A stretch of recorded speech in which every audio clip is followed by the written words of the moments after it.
ada orang yang dihalangi rezekinya, yang terkendala rezekinya, yang tertahan rezekinya, yang tertunda rezekinya, yang di-cancel rezekinya. Kenapa? Bidzambi yusibuh, karena dosa yang dia lakukan. Bukankah rezeki sudah ditetapkan Allah? Ya, yamhullahu ma yasha. Allah Maha Kuasa untuk menghapus ketetapan rezeki, sudah ditetapkan. Allah Maha Kuasa untuk menghapus. Wa yuthbit, dan Allah juga Maha Kuasa untuk menetapkannya tetap ada.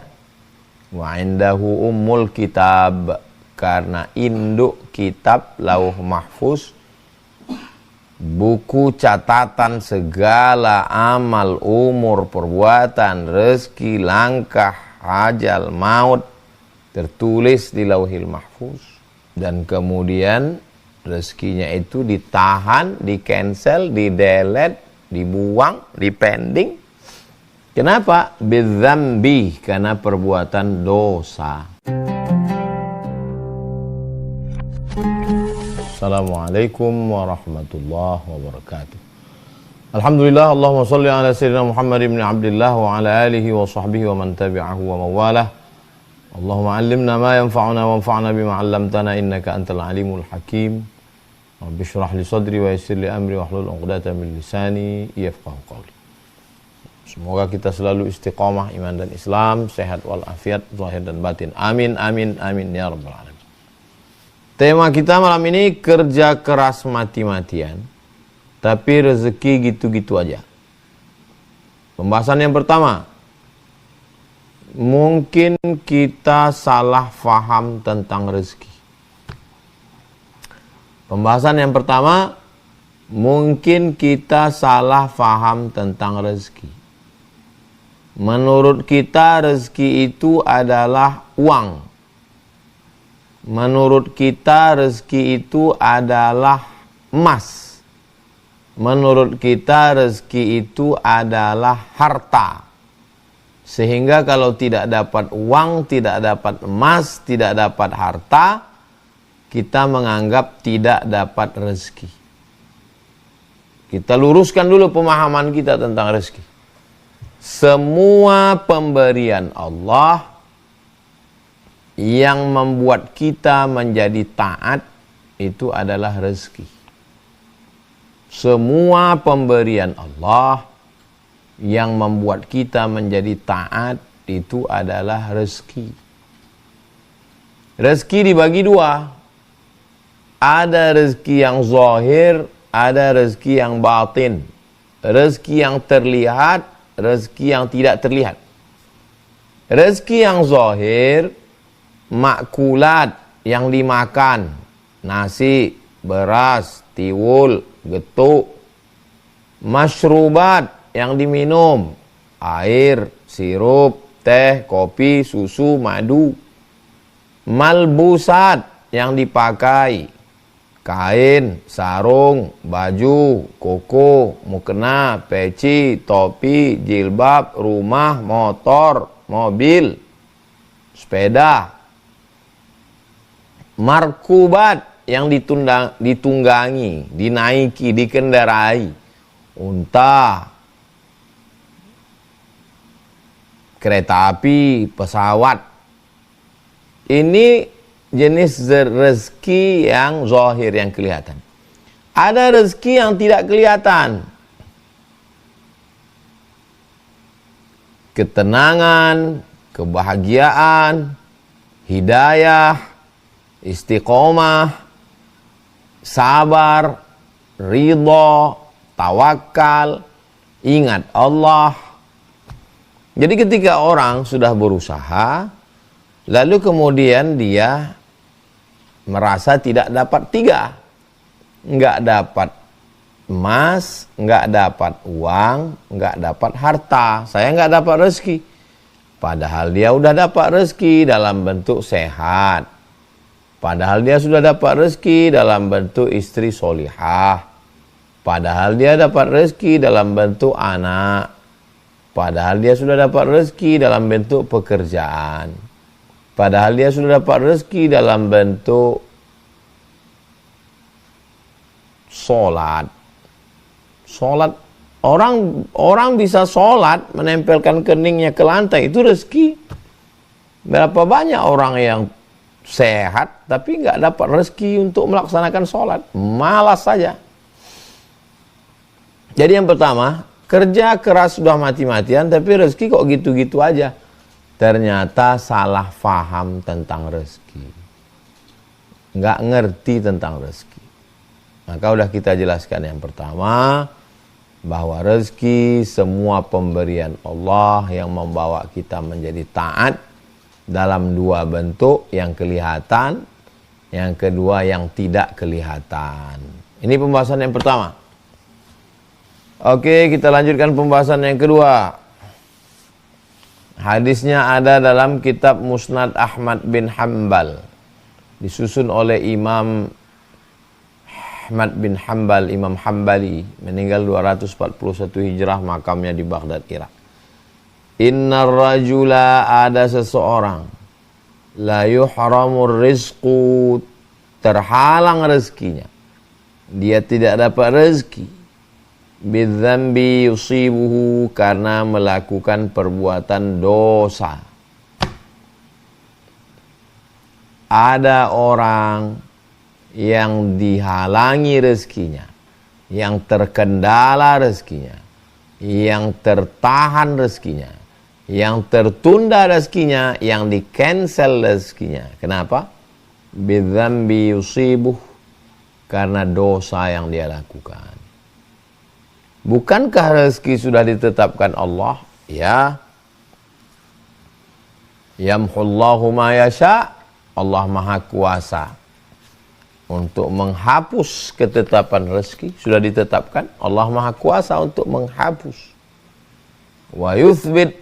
Dan Allah juga Maha Kuasa untuk menetapkannya tetap ada. Wa indahu ummul kitab. Karena induk kitab lauh mahfuz, buku catatan segala amal, umur, perbuatan, rezeki, langkah, ajal, maut, tertulis di Lauhil Mahfuz. Dan kemudian rezekinya itu ditahan, di-cancel, di-delete, dibuang, dipending. Kenapa? Bidzambi, karena perbuatan dosa. Bisa rezeki itu menghalangi, bisa dosa itu menghalangi rezeki. Iya. Hadisnya hadis sahih. Innar rajula la yuhramur rizqu bidzambi yusibu. Ada orang yang terhalang rezekinya karena dosa yang dia lakukan. Jadi kita introspeksi diri, muhasabah, merenung, apa dosa yang saya lakukan. Sebaliknya ketika dia bertaubat, dia beristighfar, dia beramal soleh, maka balasannya ja'alallahu lahu min kulli dhiqin makhraja, segala kesempitannya dilapangkan. Wa min kulli hammin faraja, segala kesusahannya dibalas dengan kebahagiaan. Wa razaqahu min haitsu la yahtasib, diberi rezeki dari jalan yang tidak disangka-sangka.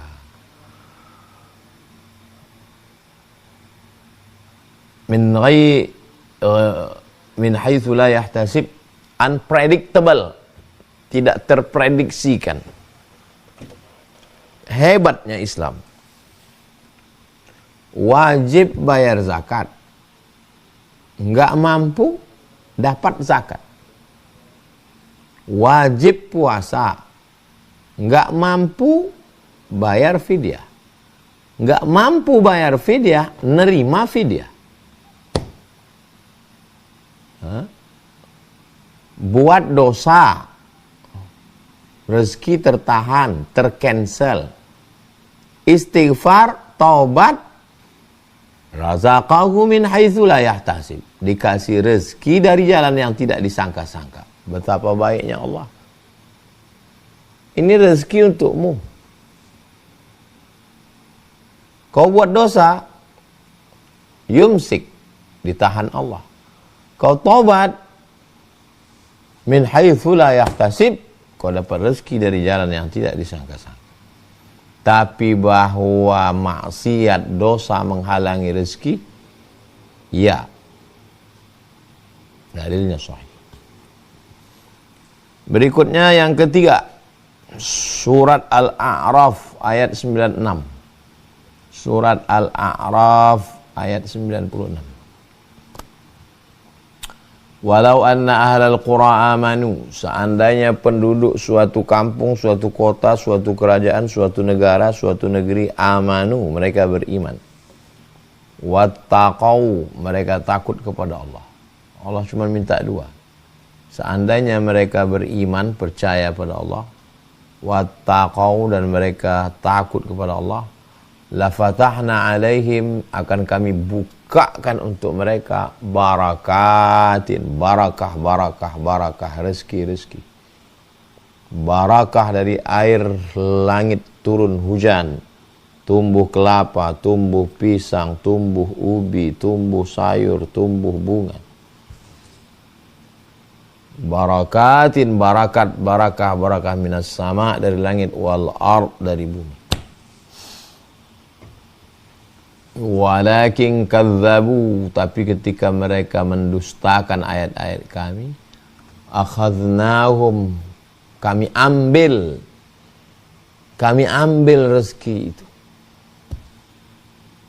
Ini menunjukkan bahwa syarat Allah memberikan rezeki, pertama amanu, beriman. Yang kedua wattaqau, takut kepada Allah. Ketika beriman, bertakwa, ini rezeki. Ketika tidak ada iman, tidak ada takwa, akhadnahum, kami ambil, kami cabut. Jadi salah satu penyebab kenapa kerja keras mati-matian tapi rezeki gitu-gitu aja, karena diambil Allah. Akhadnahum, kami cabut, kami ambil. Kenapa diambil Allah? Walau anna ahlal qura amanu, beriman, percaya, wattaqau, bertakwa. Ada iman, ada takwa, kami kasih. Tak ada iman, tak ada takwa, kami cabut. Oke, berikutnya yang keempat. Yang keempat, hadisnya ada dalam Sahih Al-Bukhari dan Sahih Muslim. Yang keempat ini hadis ada dalam Sahih Bukhari dan Sahih Muslim. Man ahabba ibsatalahu fi rizqihi, siapa yang mau lapang rezekinya. Wa yunsa'alahu fi athari, mau panjang umurnya. Siapa yang mau lapang rezekinya, mau panjang umurnya, falyasil rahimahu, hendaklah menyambung tali silaturahim. Apa kebalikan dari hadis ini? Siapa yang mau panjang umur, murah rezeki, silaturahim. Apa kebalikannya? Orang yang memutus silaturahim, maka tidak dapat panjang umur dan tidak dapat kelapangan rezeki. Kelapangan rezeki dan panjang umur dicopot, dicabut gara-gara memutus tali silaturahim. Sebetulnya kemarin ada beasiswa, Pak, tapi saya lupa ngirim ke nomor Bapak. Kenapa? Karena sudah putus silaturahim. Sebetulnya kemarin ada tes penerimaan pegawai, tapi saya lupa. Saya cari-cari nomor kok nggak ada, gara-gara sudah putus. Rasional, saya mau menjelaskan yang rasional. Itu orang-orang barat nggak ada silaturahim, rezekinya lancar. Mereka nggak nyebutnya silaturahim. Mereka mengemasnya dalam acara coffee morning, family gathering. Coffee morning, minum kopi, ngobrol-ngobrol. Family gathering, bawa anak, bawa istri, barbecue, makan, minum, ngobrol, silaturahim. Sebetulnya mereka silaturahim, cuma tidak menyebutnya silaturahim. Oke, berikutnya yang kelima. Yang kelima ini menurut Imam Ibnul Qayyim. Nama kitabnya Al-Jawab Al-Kafi. Kata beliau, maksiat itu menghapus 5 berkah yang dihapus oleh maksiat. Yang pertama, innaha tumhiqu barakatal umri, berkah umur. Umur gak ada berkahnya. Hari berubah jadi pekan-pekan berubah jadi bulan-bulan berganti jadi tahun-tahun berganti jadi windu. Tapi umur nggak ada berkah. Yang kedua, barakatul rizqi, berkah rezeki dalam bentuk yang zahir, uang, emas, harta. Banyak tapi nggak ada berkahnya. Yang ketiga, barakatul ilmi, berkah ilmu dicabut. Berilmu, tapi ilmunya nggak ada berkah. Hanya sampai di seminar, hanya sampai di ceramah. Tidak mendatangkan berkah. Yang keempat, wa barakatul amal, berkah amal. Beramal memang, puasa rajin, sholat, tapi nggak ada berkahnya. Tidak berubah ke perilaku, tidak berubah kepada mindset, tidak berubah kepada ucapan, tidak berubah kepada tindakan. Wa barakatul amali, yang keempat, berkah amal. Banyak amalnya, tapi sibuk-sibuk sendiri aja, nggak ada berkah, nggak ada manfaatnya. Yang terakhir, wa barakatut ta'ah, taat orangnya, lembut, tapi nggak ada berkah. Wa barakatut ta'ati, dan keberkahan ketaatan dicabut oleh perbuatan maksiat. Syekh Muhammad Mutawalli Asy-Sya'rawi membagi rezeki 3 level. Paling tinggi, sedang, paling bawah. Rezeki yang paling bawah kata beliau adalah adna rezeki, rezeki yang paling bawah al-mal, harta. Emas, perak, kebun, duit, dirham. Malah Syekh Muhammad Mutawalli Asy-Sya'rawi, Syekhul Mufassirin, induknya ulama tafsir Mesir, mengatakan bahwa rezeki yang paling rendah itu ya harta. Rezeki di atas harta, sholahul abna, anak-anak yang baik, menyenangkan hati orang tua, sekolahnya berhasil, patuh, sukses, enggak macam-macam, tidak berzina, tidak pacaran, tidak maksiat, tidak pakai narkoba, patuh dan taat, suaranya lembut, pulang cium tangan, enggak ngelawan. Itu lebih hebat daripada rezeki harta. Kasihan ya ibu ini, kalau dilihat dari rumahnya kayaknya enggak ada rezeki. Sementara yang ini, sedangkan yang dikatakan tidak dapat rezeki ini anaknya S1, S2, S3, rumahnya mungkin biasa-biasa aja. Yang ini, rumah megah, anak nggak sekolah, nomor 1 narkoba, nomor 2 pelakor, nomor 3 ditangkap KPK. Di mata orang, inilah yang paling hebat rezekinya. Padahal menurut pandangan ulama, yang rezeki hebat adalah sholahul abna. Yang paling tinggi tamamur rizki. Rezeki yang paling sempurna, kata Syekh Muhammad Mutawalli Asy-Sya'rawi, adalah ridha Allah, ridha Allah subhanahu wa ta'ala. Makanya siapa orang yang paling sempurna rezekinya? Sahabat Nabi. Karena mereka itu titelnya radhiyallahu anhum. Mereka diridhai Allah subhanahu wa ta'ala. Jadi sebetulnya rezeki itu berapa? Wah, Syekh Muhammad Mutawalli Asy-Sya'rawi menyebutkan secara detail rezeki itu berapa. Yang pertama, sakinatur ruh, jiwa yang tenang. tenang menghadapi ujian, tenang menghadapi cobaan, tenang menghadapi caci maki. Nah, ini rezeki. Nurul aqli, cahaya dalam fikirannya, cerdas, cermat. Sehatul jasad, badan sehat. Jadi kalau kita ketemu sama orang, apa kabar, sehat, dia dapat rezeki. Safaul qalbi, hatinya bening, jernih. Nggak ada dendam, nggak ada marah, nggak ada sakit hati, nggak ada dendam kesuman, nggak ada laknat, nggak ada kufur, nggak ada syirik, nggak ada munafik. Salamatul fikri, pikirannya sehat, nggak ada sekuler, nggak ada liberal, nggak ada komunis, nggak ada ateis, nggak ada kufur nikmat. Da'watu ummin, dia selalu dapat doa ibunya. Setiap pergi cium tangan, pergi ya bu, ini orang dapat rezeki. Dapat video doa dari ibu, ini orang dapat rezeki. Atfu abin, kelembutan seorang ayah. Ayah masih hidup, duduk di rumah, mendoakan. Nah ini, dia tiap hari dapat rezeki. Wajudu akhin, punya saudara yang dermawan, yang selalu menolong, yang selalu mengayomi, yang selalu melindungi. Ini rezeki yang luar biasa.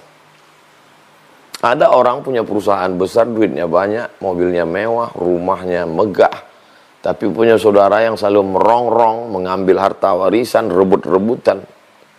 Tapi ada orang yang biasa-biasa aja, tapi saudaranya, Masya Allah, Tabarakallah. Ihtimamu shadiq, punya teman yang peduli. Apa kabar bro, gimana, udah sholat duha, udah tahajud, ayo kita jalan nengok anak yatim, fakir miskin. Gimana hatimu, gimana imanmu. Punya teman yang selalu peduli. Ini rezeki. Yang ke-10, da'watu muhibbin fillah, selalu mendapatkan doa dari orang-orang. Kami selalu mendoakan Ustadz, semoga Ustadz sehat, panjang umur, tetap berdakwah, mudah-mudahan Ustadz istiqomah. Itulah rezeki saya. Itulah rezeki para da'i. Nah, jadi sebenarnya sudah mendapatkan rezeki berlimpah, tapi orang menganggap dia tidak ada rezeki. Aduh, nggak ada rezeki. Padahal sebenarnya dia sudah mendapatkan rezeki dari Allah Subhanahu wa ta'ala. Itu maka pembahasan yang pertama adalah fahami dulu apa makna rezeki sebaik-baiknya. Berikutnya poin yang keempat.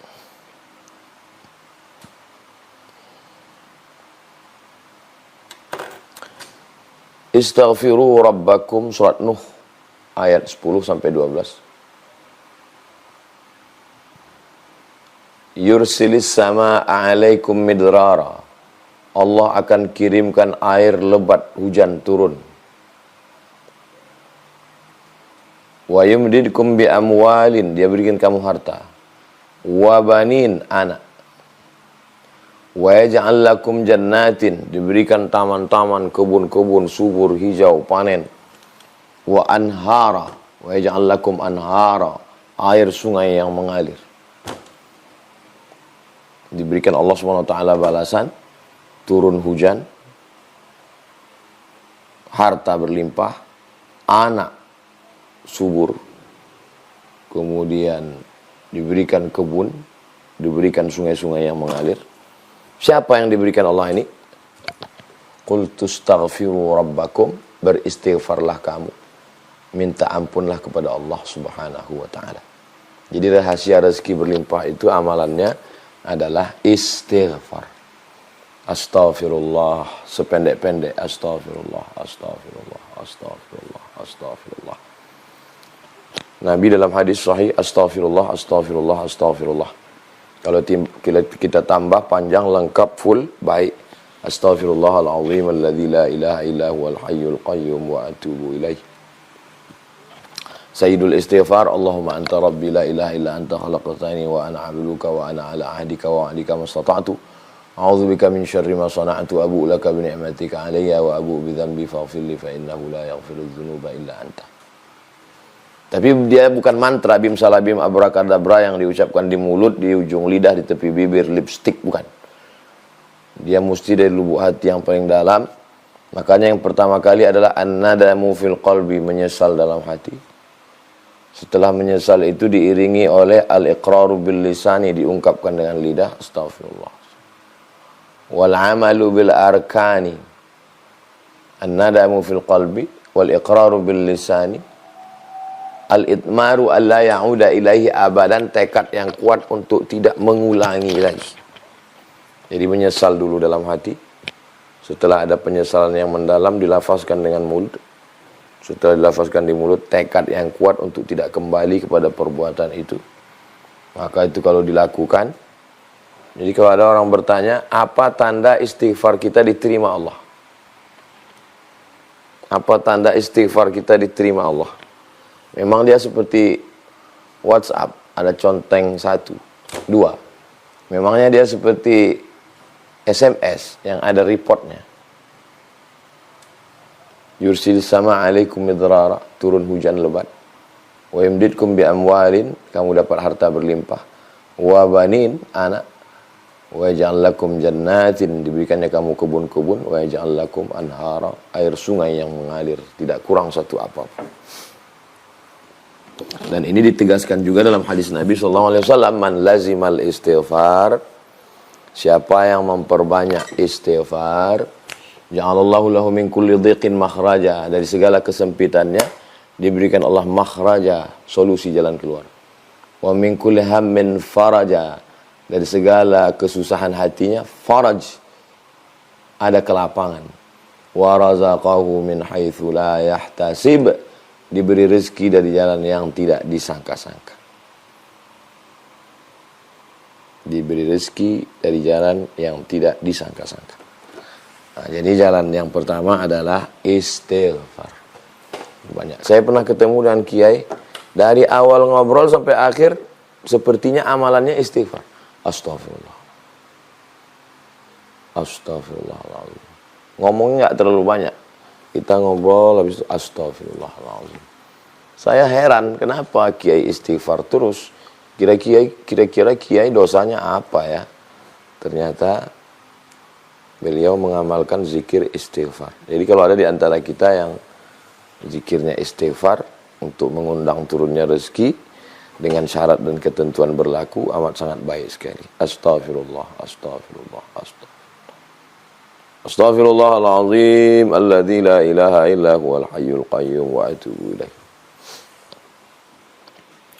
Orang yang tahajud, ya, orang yang tahajud bisa jadi kena penyakit ujub.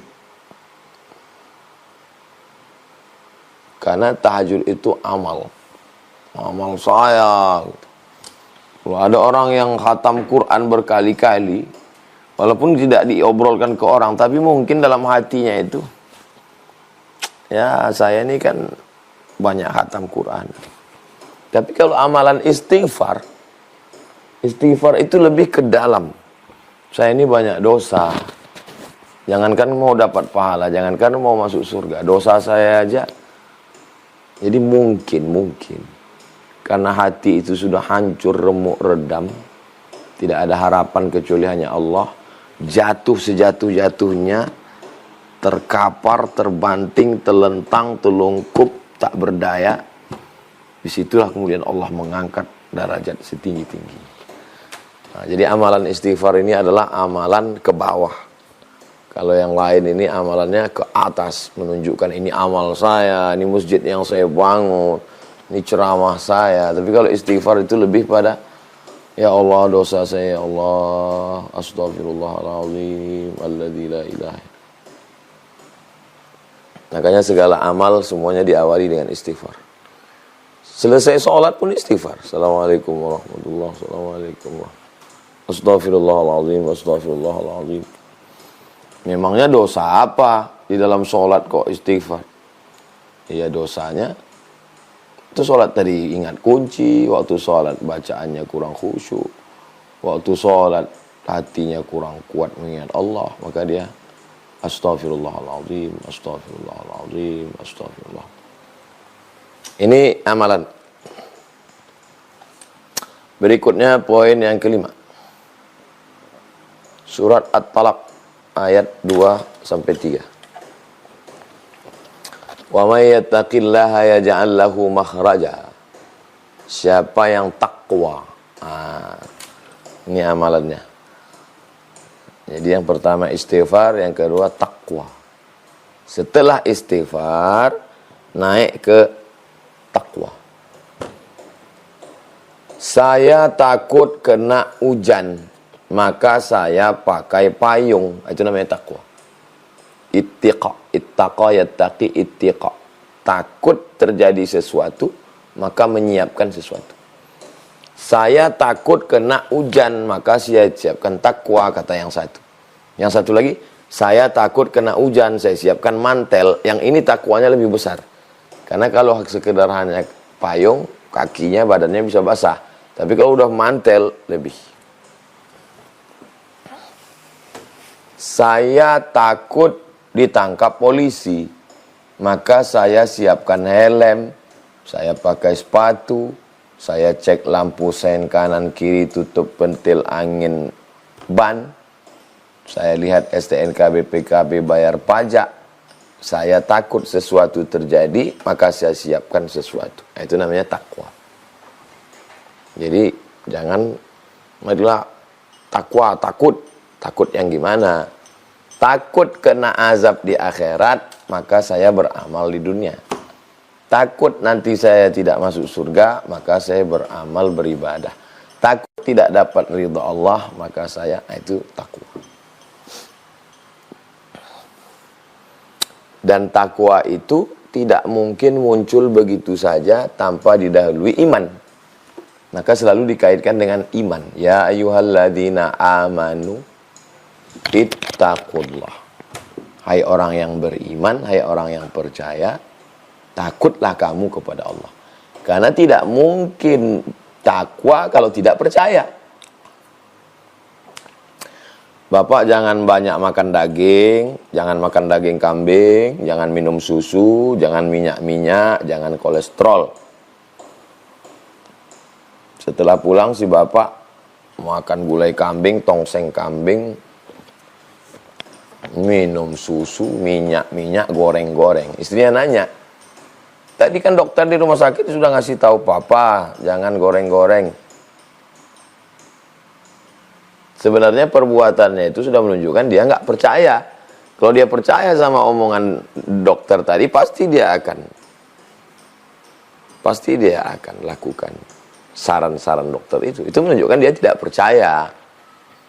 Jadi kalau ada orang nggak sholat, nggak puasa, nggak zakat, nggak haji, nggak mau ngaji, mabuk, minum khamar, narkoba, zina, ngolok-ngolok agama, ngejek-ngejek Habib, ngejek-ngejek Ustadz.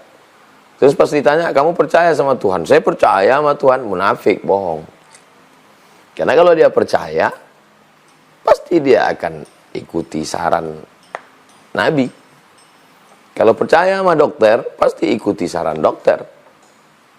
Kalau percaya sama teknisi, ini pasang kabelnya begini, ini untuk lampunya begini. Kalau percaya, kalau nggak percaya, ya itu. Makanya seringkali takwa itu dikaitkan dengan percaya. La'allakum tattaqun. Coba lihat di ujung akhir ayat puasa. La'allakum tattaqun. Kamu takwa. Diawali dengan percaya. Ya ayyuhalladzina amanu kutiba alaikumussyam. Percaya dulu, baru takwa. Nggak bisa orang bertakwa kalau nggak percaya. Kamu dari tadi sopan banget orangnya. Nunduk, gak macam-macam. Kenapa? Karena dia percaya ada tulisan stiker di dinding. Ada CCTV. Makanya dia kalem. Karena dia percaya ada CCTV. Coba kalau dia nggak percaya, alah paling nakut-nakuti aja CCTV-nya. Mau buat prank ini. Jadi takwa itu selalu, dan memang wajib, rukunnya, stepnya pertama percaya dulu, setelah percaya baru bertakwa. Dan takwa ini dilatih. Latihan yang pendek ya sholat 5 waktu. Allahu Akbar. Takut garuk gatal, takut mata kesana kemari, takut tidak khusyuk, takut. Latihan. Lalu kemudian puasa 30 hari. Takut makan, takut minum, takut melihat, takut mikir, takut. Tanggal 8 hari Tarwiyah, tanggal 9 hari Arafah, tanggal 10 hari Nahar, 11, 12, 13 hari Tasyrik. Oh, itu panjang sekali. Takut nyabut bulu hidung, takut ngupil, takut garuk, takut mandi, takut pakai sampo, takut. Ini dia berproses, ada latihannya. Nah, ini kalau takwanya dilaksanakan, janji Allah, wa may yattaqillah, siapa yang bertakwa, ya ja'allahu makhraja, diberikan Allah solusi jalan keluar terhadap masalah hidupnya, wa yarzuqhu min haitsu la yahtasib, diberi rezeki dari jalan yang tidak disangka-sangka. Nah, ini dia rezeki. Wa may yatawakkal 'ala Allah fa huwa hasbuh, siapa yang bertawakal kepada Allah maka cukuplah Allah saja yang menolongnya. Apa kata Syekh Muhammad Mutawalli Asy'ari? Kalau dalam saat kesulitan tidak ada satupun manusia yang mau membantumu, maka yakinlah berarti saat itu hanya Allah saja yang ingin membantumu dan Allah tidak ingin ada orang lain bersama dengannya. Kawan-kawan yang akrab dulu mana? Terbang melayang. Saudara-saudara, sahabat-sahabat hilang. Betapa tidak adilnya kawan-kawan ini. Mana semua? Yakinlah bahwa Allah ingin menolongmu dan Allah tidak mau ada orang lain bersamanya. Begitu indahnya. Wa huwa yatawalla salihin. Allah yang akan menjadi penolong orang yang soleh. Jadi takwa. Kemudian yang ketiga, kalau menurut urutan ini yang ke-6. Tapi kalau menurut urutan pembahasan ini yang ke-6. Kalau menurut urutan amal, yang pertama istighfar, yang kedua takwa, yang ketiga adalah iffah. Menjaga diri dari yang syubhat. Takut masuk neraka, tidak minum khamar. Takut masuk neraka, tidak berzina. Takut masuk neraka, tidak berjudi. Itu takwa namanya. Kalau yang ini lebih halus lagi, namanya iffah. Menjaga diri dari hal yang sebenarnya boleh. Sebenarnya boleh. Tapi dia jaga dirinya karena takut nanti terlanjur, tercebur, terpleset. Nah, ini lebih tinggi lagi. Nama sifatnya iffah. Orangnya mananya afif. Kalau dia perempuan afifah. Nah, sifatnya iffah. Jadi Nabi ada satu surat Ali Imran. Imran punya istri namanya Hannah. Hannah melahirkan anak namanya Maryam. Imran punya istri namanya Hannah, nikah, punya anak namanya Maryam. Nah, Maryam ini diletakkan di mihrab. Mihrab satu tempat untuk ibadah. Kalau mihrab yang kita sekarang ini kan tempat imam. Ini bukan, ini mihrab satu tempat ibadah. Kullama dakhala 'alaiha Zakaria al-mihraba, setiap kali Nabi Zakaria datang ke mihrab itu, wajada indaha rizqa, dilihatnya ada rezeki. Menurut ahli tafsir, rezeki di sini pas musim dingin ada buah-buahan musim panas. Pas musim panas ada buah-buahan musim dingin. Kalau di tempat kita susah karena musimnya nggak ada musim dingin, musim panas. Kalau ketika di Mesir dulu pas lagi musim dingin, bulan Desember, Januari dingin, itu tanaman-tanaman seperti mati, kering, rontok. Tapi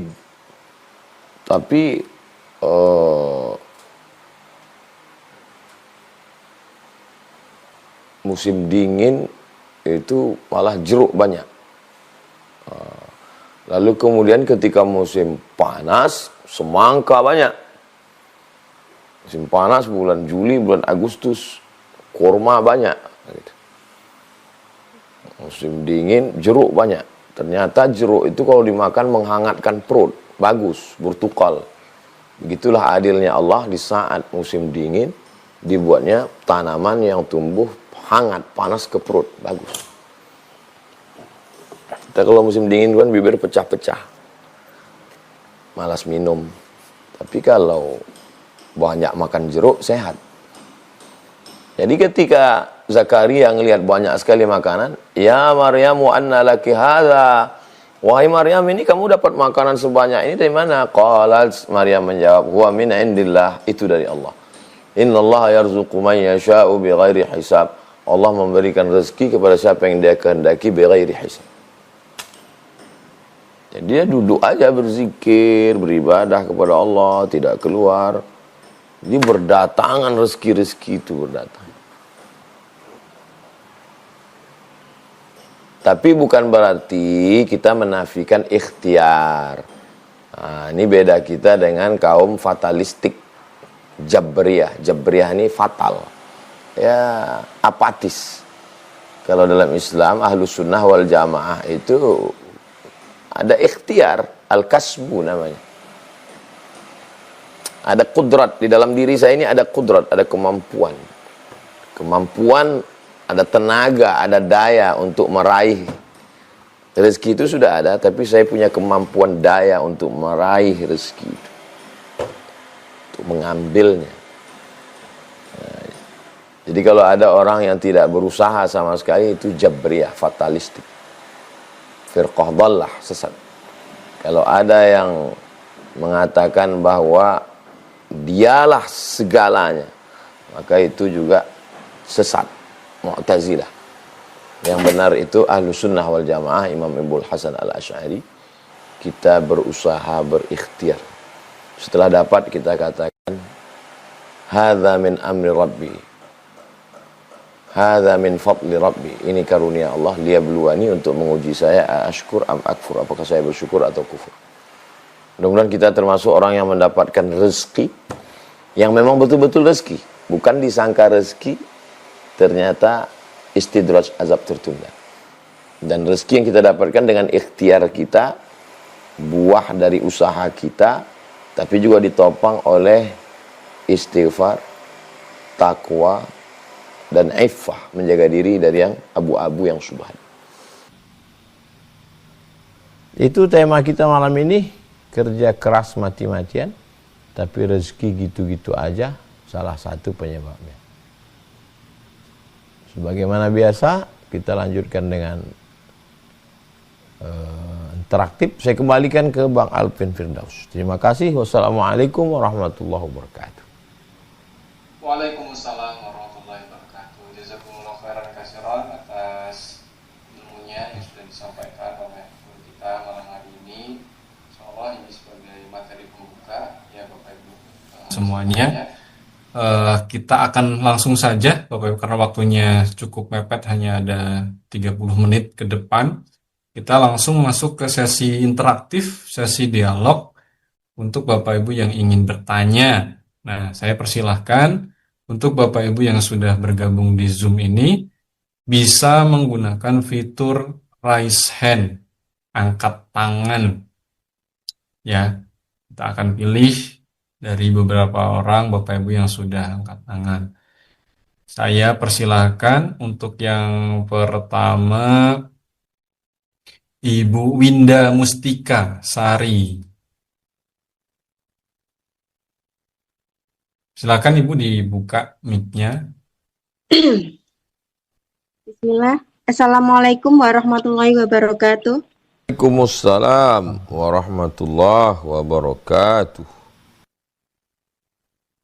Bismillah, langsung saja Ustadz. Silakan.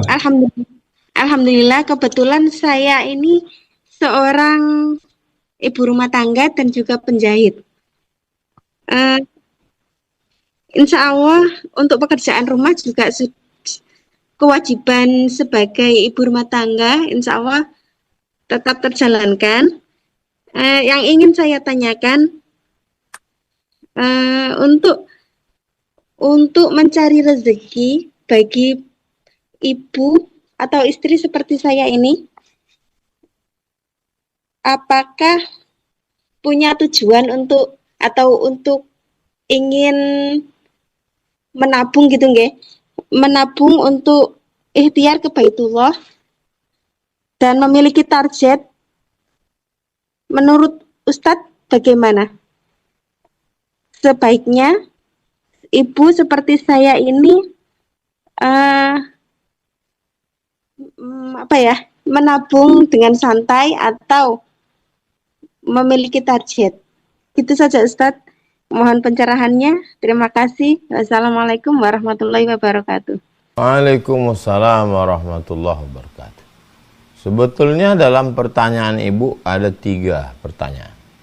Pertanyaan pertama tentang perempuan bekerja. Perempuan bekerja boleh dengan dalil dari hadis tentang Asma keluar rumah mencari makan ternak. Nabi tidak melarang, malah Nabi membantu membawakan pulang. Itu dalil hadis takriri bahwa perempuan boleh bekerja dengan syarat dan ketentuan berlaku, izin suami, tidak melalaikan kewajiban, tidak menimbulkan fitnah, tidak berdua-duaan dengan laki-laki, tidak musafir tanpa mahram, dan seterusnya. Jadi kalau ibu punya life skill, punya kemampuan menjahit, lalu mengambil pekerjaan setelah masakkan suami sarapan, setelah beliau pergi kerja, ada waktu kosong menjahit, hasilnya dijual. Hukumnya mubah, hukumnya boleh, duitnya halal. Yang kedua, tentang hasil dari usaha yang ibu lakukan, apakah buka warung, apakah jualan online, ataukah menjahit. Al-aslu fil asya al-ibahah. Hukum asalnya adalah mubah, boleh. Jadi kalau pekerjaannya boleh, maka hasilnya juga boleh. Yang ketiga, hasilnya ibu tabung untuk berangkat umroh. Apakah tabung nyantai atau punya target? Saya punya target 1 bulan dapat sekian, sehingga dalam sekian bulan saya nabung, saya berangkat. Pakai target boleh. Mana dalilnya boleh pakai target?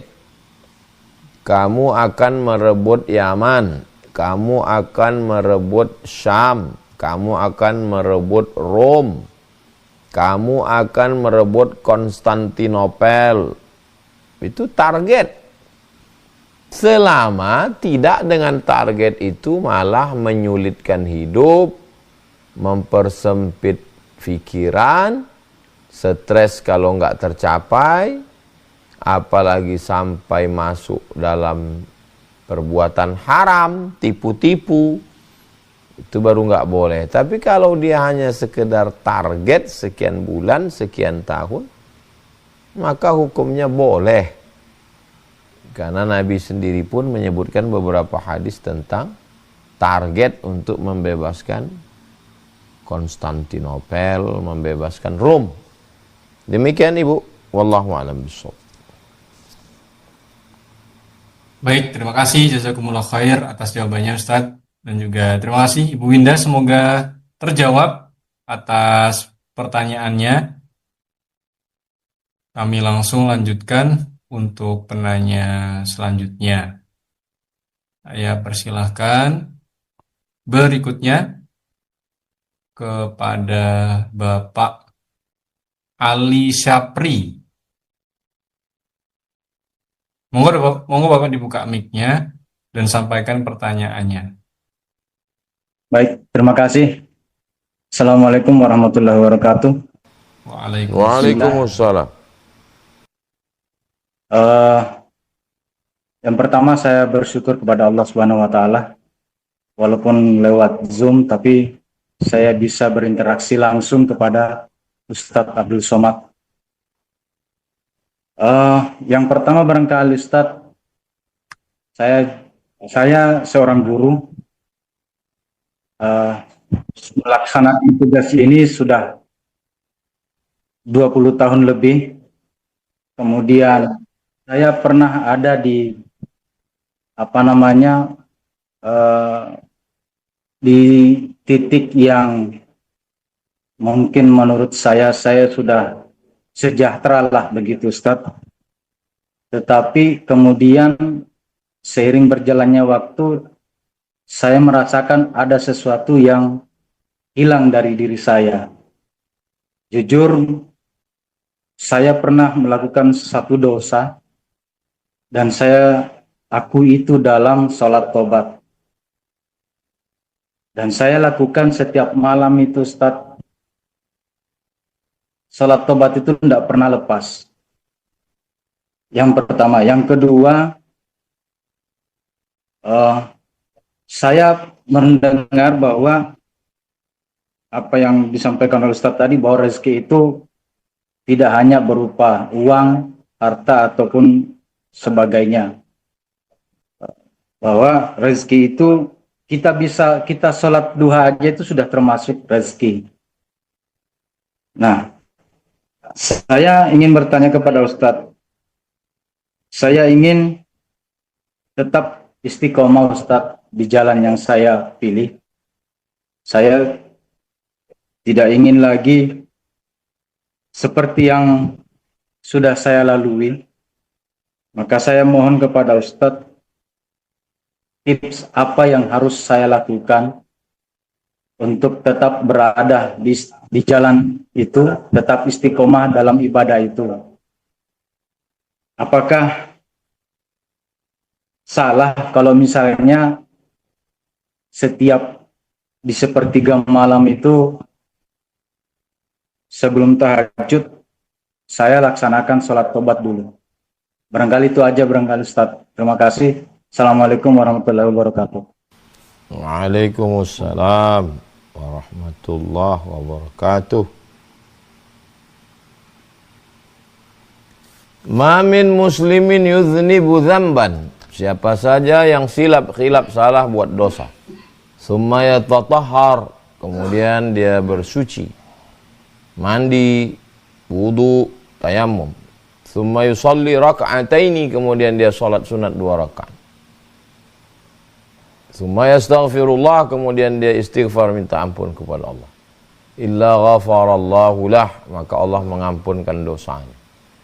Dalil ini umum, tidak dibatasi pagi, petang, siang, malam, sehari, 2 hari, seminggu, sebulan, setahun, enggak. Umum, kapan saja. Ma min muslimin yuznibu dzamban, siapa yang khilaf salah buat dosa, thumma yatatahhar, mandi, wudu, tayammum, thumma yusalli rak'ataini, salat sunat 2 rakaat. Itu yang disebut dengan salat sunat taubat. Salat sunat taubat tidak terbatas waktu, tidak terbatas kapan, tidak terbatas ayat, bebas selama bukan waktu-waktu terlarang. Jadi melaksanakan salat sunat taubat baik, bagus, sunnah. Kemudian bagaimana setelah bertaubat supaya istiqomah? Yang pertama ngaji. Ngaji akidah, ngaji fikih, ngaji akhlak, ngaji tafsir, ngaji hadis, ngaji usul fikih, ngaji tasawuf. Karena dengan ngaji itu kita jadi istiqomah. Yang kedua, suhbah, bersama dengan orang-orang soleh. Suhbatus salihin, di masjid, dengan imam, dengan pak kiai, dengan ustadz, di lingkungan sekitar, dengan teman-teman majelis pengajian, di medsos, di grup-grup WA, dengan kawan-kawan yang ngaji. Suhbah yang kedua.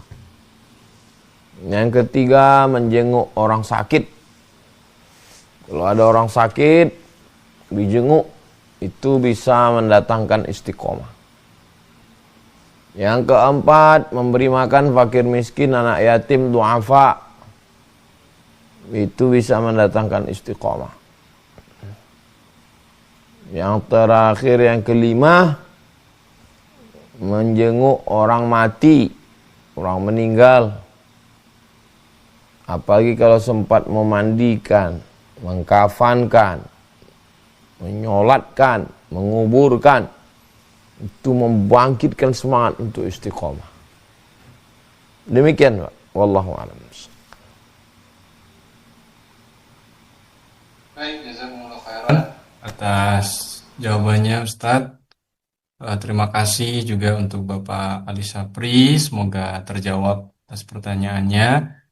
Cukup singkat waktunya, kami izin untuk melanjutkan ke penanya selanjutnya.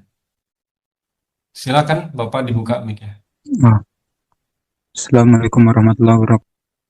Waalaikumsalam warahmatullahi Ini wabarakatuh. kan ada kejadian di kampung kami kemarin, kejadian kambingnya besar atau sapinya besar, tapi kata petugang kurbannya belum cukup umur. Jadi bolehkah untuk dikurban, Ustaz?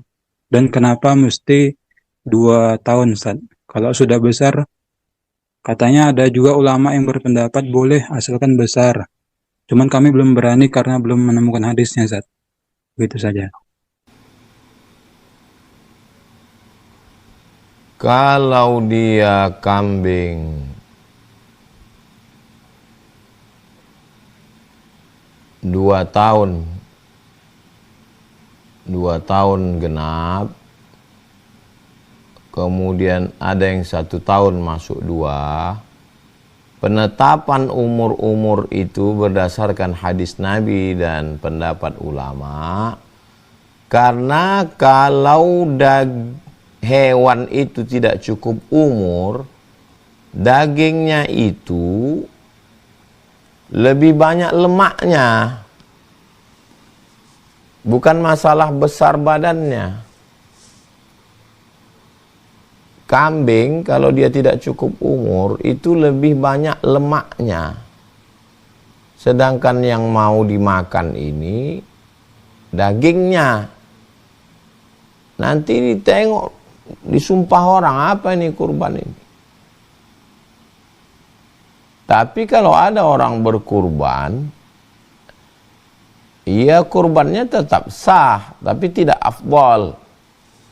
Jadi nggak usah kita tawar-tawar syarat yang udah ditetapkan ulama itu. Nggak usah kita mau jadi mujtahid. Kita bertaklid saja, ikuti saja yang udah dibuat ulama itu. Kalau mau modif knalpot aja pun ditangkap polsek sekarang.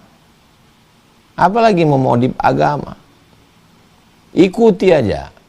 Kalau kata dia syaratnya 2 tahun, 2 tahun. Kalau syaratnya 1,5 tahun, 1,5 tahun. Mereka berijtihad itu, mereka sudah alim. Kenapa ijtihad tukang bengkel kita ikut? Kenapa ijtihad servis handphone kita ikut? Kenapa ijtihad ulama kita nggak mau ikut? Berarti kan kita menyepelekan ulama. Ijtihad tukang kita ikut, ijtihad teknisi HP kita ikut. Pas ijtihad ulama kita bilang, aku lebih tahu lagi, ini dagingnya lebih banyak. Ikuti aja apa kata ulama. Lebih selamat kita beramal, ini ikut ulama.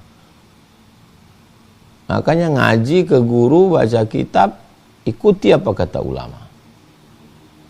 Ati'ullah wa ati'ur rasul wa ulil amri. Ulil amri di situ menurut salah satu pendapat adalah ulama. Ikuti ulama.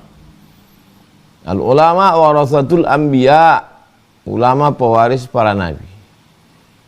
Walaupun konteks pertanyaan Pak Lutfi tentang umur, maksud saya semua ibadah ini ikuti ulama, mazhab Syafi'i yang kita amalkan. Selamat insyaallah. Demikian, wallahu a'lam bishawab.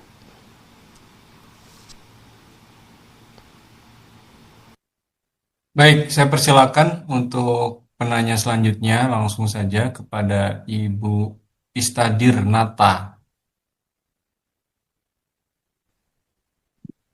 Assalamualaikum warahmatullahi wabarakatuh. Waalaikumsalam. Izin Pak Ustadz, saya dari Lombok NTB. Begini Pak Ustadz, saya kan punya anak berkebutuhan khusus. Nah kemudian kebutuhannya itu Masya Allah lumayan banyak kayak gitu. Dan memang kami meyakini setiap anak kan punya rezeki masing-masing. Nah setiap kebutuhannya apa namanya setiap susunya, karena dia kan kemarin pakai selang NGT gitu kan Pak Ustadz ya. Nah itu seringkali dicopot dan itu memang tidak ditanggung BPJS. Kemudian dia juga ada beberapa terapi yang tidak di cover oleh rumah sakit kayak gitu. Nah setiap susunya habis, kemudian selang NGT-nya lepas, karena itu hampir setiap hari terlepas selang NGT-nya, dan itu kalau dikalikan per bulan itu Masya Allah biayanya sangat besar kayak gitu. Dan Alhamdulillah setiap kami butuh uang itu rezeki itu selalu ada. Seperti itu Pak Ustadz. Dan saya dan suami saya mohon izin bukan mau hitung-hitungan kayak gitu. Kemarin pas kami lagi butuh biaya besar, Allah itu ngasih kami, tidak mempersulit kami kayak gitu. Allah itu selalu memberikan kami sesuai dengan yang kami perlukan gitu. Tapi sekarang saat kami tidak membutuhkan biaya itu lagi, karena anak ini sudah dinyatakan tidak perlu menggunakan alat bantu selang untuk nutrisinya seperti itu. Nah, tadi kan Pak Ustadz bilang maksiat itu menghapus 5 berkah seperti itu. Sedangkan dalam keseharian kita seringkali kita secara sengaja ataupun tidak sengaja melihat kemaksiatan seperti itu Pak Ustadz. Apakah itu termasuk menghapus berkah rezeki dari harta seperti itu, atau memang Allah itu memberi sesuai dengan yang kita butuhkan saja seperti itu Pak Ustadz? Izin. Dan saya bertanya, apakah penyakit anak saya itu akibat dari dosa-dosa orang tuanya atau dari kakek neneknya? Karena ada beberapa dosa yang orang tua saya lakukan diturunkan ke anaknya gitu. Izin Pak Ustadz. Terima kasih. Assalamualaikum warahmatullahi wabarakatuh. Assalamualaikum warahmatullahi wabarakatuh. Yang pertama, wa ma min dabbatin fil ardi illa 'ala Allah rizquha. Semua makhluk yang melata di atas muka bumi ini Allah menjamin rezekinya. Tidak manusia saja. Wa ma min dabbatin. Dabbah maksudnya semua yang bergerak. Cacing, ulat yang secara fisik penuh dengan kekurangan. Cacing dan ulat tak berkaki, tak berkulit. Illa 'ala Allah rizquha. Allah menjamin rezeki. 2. Lan tamuta nafsun. Tidak ada makhluk yang mati. Lan tamuta nafsun. Tidak ada makhluk yang mati. Qabla an tastakmila rizqaha wa ajalaha. Sebelum rezeki dan ajalnya penuh. Kalau rezekinya 1 kilo, dia baru menghabiskan 9 on, dia tak akan mati. Orang yang mati itu tanda rezekinya sudah habis. Saya belum mati berarti rezeki saya belum habis dan jatah umur saya belum habis. 3. Kalau kita melihat perbuatan dosa, man ra'a minkum mungkaran, siapa di antara kamu melihat perbuatan mungkar, falyughayyirhu biyadihi, robah dengan tangan. Kalau kita punya kekuasaan, polisi, tentara, kepala daerah, robah dengan tangan, dengan perda, dengan tanda tangan. Kalau nggak sanggup, fabilisani, dengan mulut. Jangan. Nggak juga sanggup, fabiqalbi, dengan hati. Jangan ikut-ikutan, istighfar, segera bertaubat. 4. Tidak ada dosa warisan dalam Islam. Dosa kakek turun ke cucu, dosa ayah turun ke anak, enggak ada. Wala taziru waziratu wizra ukhra. Dalam Islam orang memikul dosanya masing-masing. Mungkin ini salah kakeknya dulu, mungkin ini salah bapaknya, mungkin ini salah. Itu bukan ajaran Islam. Kalau ada yang ngomong-ngomong begitu, kasih tahu dia, kau salah, omonganmu salah, dan jangan kau tularkan kesalahan ini. Cakap kau ini tak betul. 5. Sakit bukan kutukan. Sakit bukan laknat. Sebelum Islam datang, mereka menganggap penyakit itu adalah kutukan. Penyakit adalah laknat. Ketika Islam datang, penyakit menjadi penghapus dosa. Penyakit menjadi pengangkat derajat. Penyakit menjadi mendapatkan balasan bighairi hisab. Bighairi hisab, unlimited. Kenapa orang sakit? Allah yang mengasih ujian. Tidak ada intervensi manusia. Allah. La tataharraku dzarratu illa biiznillah. Tidak ada satu pun yang bergerak di atas dunia ini kecuali atas izin Allah. Tauhid mesti dikuatkan. Tauhid Allah. Ad-daru an-nafi'u Allah. Yang mendatangkan manfaat Allah, yang menjauhkan mudarat Allah. Kuatkan tauhid Allah. Kenapa Allah mendatangkan penyakit? 1, Allah mau menghapus dosa. 2, Allah mau mengangkat derajat. 3, Allah mau berikan balasan, innama yuwaffas sabiruna ajrahum bighairi hisab. Bighairi hisab. Enggak bisa dihitung. Kalau sholat masih bisa dihitung pahalanya, baca Quran. Tapi orang yang diuji Allah dengan sesuatu, sabar dia. Itulah pahala yang paling besar. Bighairi hisab. Terakhir, saya tanya ke santri. Subuh kemarin saya tanya santri. Kita dapat sapi 15 ekor. 2.200 kupon. 2.200 bungkus. Dari 15 ekor sapi. Karena 4-nya sapi limosin. Gara-gara aku kalian dapat sapi, atau gara-gara kalian aku dapat sapi? Saya tanya, gara-gara aku kalian dapat sapi, atau gara-gara kalian aku dapat sapi? Kata santri, gara-gara ustadz kami dapat sapi. Kalau gara-gara aku kalian dapat sapi, kenapa sapi itu tidak datang tahun 2019? Terdiam santri. Kalau gara-gara aku kalian dapat sapi, kenapa sapi itu tak datang tahun 2020? Jadi gara-gara siapa? Gara-gara kami ustadz dapat sapi. Jadi gara-gara kalian aku dapat sapi? Iya. Kalau gara-gara kalian aku dapat sapi, kenapa sapi itu tak datang ke rumah ayah kalian? Kenapa sapi itu tak datang ke rumah emak kalian?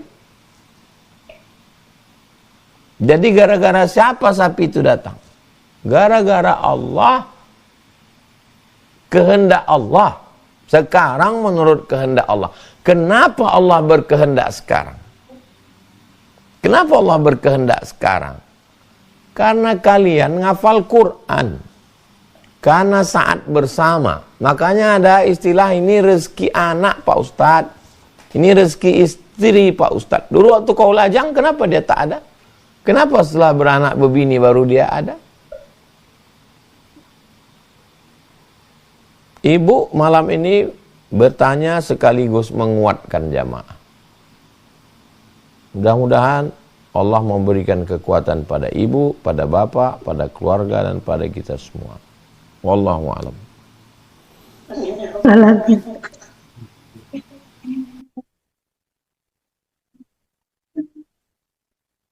Baik, terima kasih atas jawabannya dari Tuan Guru Ustaz Abdul Somad.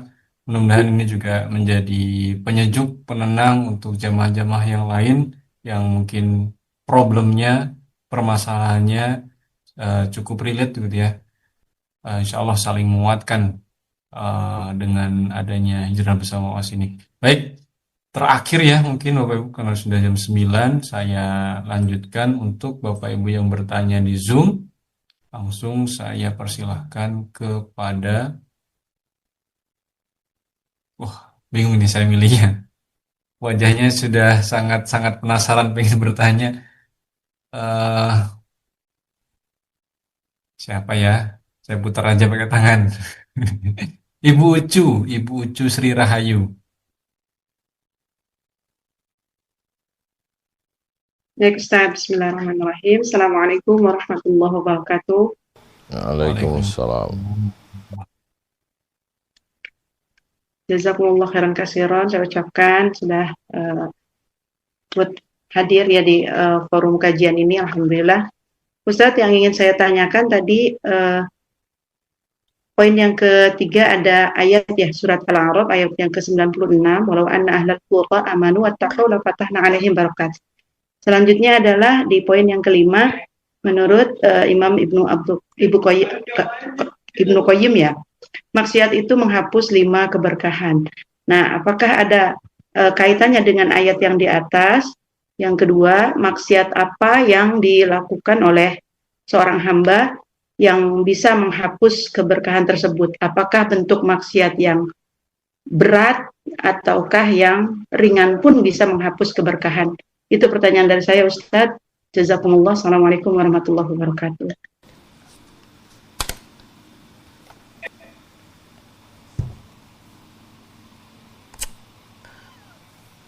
Walau anna ahlal qura amanu, kalau penduduk suatu negeri itu beriman, wattaqau, bertakwa, takut sama Allah, la fatahna alaihim barakatin, kami bukakan keberkahan-keberkahan, minas sama, dari langit, wal ard, dari bumi. Kalau penduduk negeri itu beriman, bertakwa, kami bukakan keberkahan. Kebalikan dari ini, kebalikan dari ayat ini, kalau dibalik ayatnya, kalau penduduk negeri itu beriman, bertakwa, turun keberkahan. Sekarang dibalik. Kalau tidak beriman, tidak bertakwa, berarti tidak turun berkah. Kalau beriman, bertakwa, turun berkah. Enggak beriman, enggak bertakwa, enggak turun berkah, enggak turun rezeki. Maka karena tidak beriman, tidak bertakwa, buat maksiat. Kenapa orang buat maksiat? Ya karena enggak beriman, enggak bertakwa. Maka dia buat maksiat. Maksiatnya itu menghancurkan berkah umur, berkah rezeki, berkah ilmu, berkah amal, berkah taat. Itulah hubungannya. Itulah hubungan antara ayat ini dengan kehilangan berkah. Maksiat apa? Kalau maksiat mata, berkahnya hilang 1 gram. Kalau maksiat tangan, hilang berkahnya 1 dinar. Enggak ada. Enggak ada itu dalam ayat, enggak ada dalam hadis, enggak ada pendapat ulama, enggak ada. Kalau kamu buat ini, berkahnya hilang ini, enggak ada. Detail begitu enggak ada. Yang penting, jangan buat maksiat, jangan buat dosa. Hindari dosa kecil, jauhi dosa besar. Kalau ada orang yang berani ngomong, kalau kau buat ghibah sekali, hilang berkahmu 1 gram. Kalau ada orang yang berani ngomong begitu, Dari mana dia bisa mengambil kesimpulan itu? Apakah dia pernah baca di Quran? Apakah pernah dia baca di hadis? Atau dia dapat ilham? Jadi enggak ada. Pokoknya kita selamatkan saja diri kita dari perbuatan maksiat supaya berkahnya enggak hilang. Demikian, wallahu a'lam bishawab. Baik, jazakumullah khairan katsiran. Terima kasih Ustadz atas ilmunya pada malam hari ini, dan terima kasih juga untuk Bapak Ibu semuanya yang sudah meluangkan waktu untuk belajar. Semoga apa-apa yang Bapak Ibu dengarkan, apa-apa yang Bapak Ibu simak pada malam hari ini bermakna, bisa Bapak Ibu pahami, bisa menambah keimanan kita, dan semakin membuat kita taat kepada Allah Subhanahu wa Ta'ala. Amin Allahumma amin. Baik, insya Allah sampai sini dulu Bapak Ibu. Kami mohon maaf untuk Bapak Ibu yang belum dapat kesempatan, ya. Kita karena waktu terbatas, jadi hanya beberapa orang saja yang betul-betul dapat kesempatan. Ya, insya Allah kita akan bertemu lagi, berjumpa lagi Bapak Ibu di pekan selanjutnya. Kami akan informasikan lewat grup WA. Mungkin terakhir dari Tuan Guru ada closing statement sekaligus doa pada malam hari ini. Saya persilakan. Pikiran kita bisa benar, bisa salah. Perasaan kita bisa benar, bisa salah. Penglihatan kita bisa benar, bisa salah. Pendengaran kita bisa benar, bisa salah. Tapi Al-Quran pasti benar. Hadis Nabi pasti benar. Jangan sampai yang pasti benar ini dirusak oleh yang belum pasti benar. Dan mungkin salah. Bahwa Allah mengatakan kalau kau baik, rezekimu berkah. Kalau kau enggak baik, berkahnya dicabut. Pasti benar. Lalu datang pikiran dan perasaan ditambah bisikan mengatakan, jangan sampai yang belum pasti benar ini merubah yang pasti benar. Itulah bedanya kita beragama, berislam. Memegang yang pasti benar untuk tidak meyakini yang relatif belum tentu benar.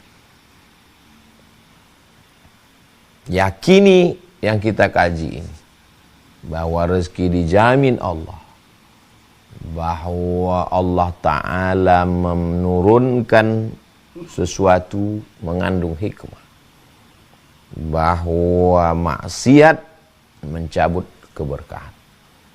Yang lalu-lalu mudah-mudahan diampunkan Allah, yang sekarang yang akan datang kita istiqomah dalam iman, dalam takwa. La fatahna alaihim barakatin, kami bukakan berkah-berkah.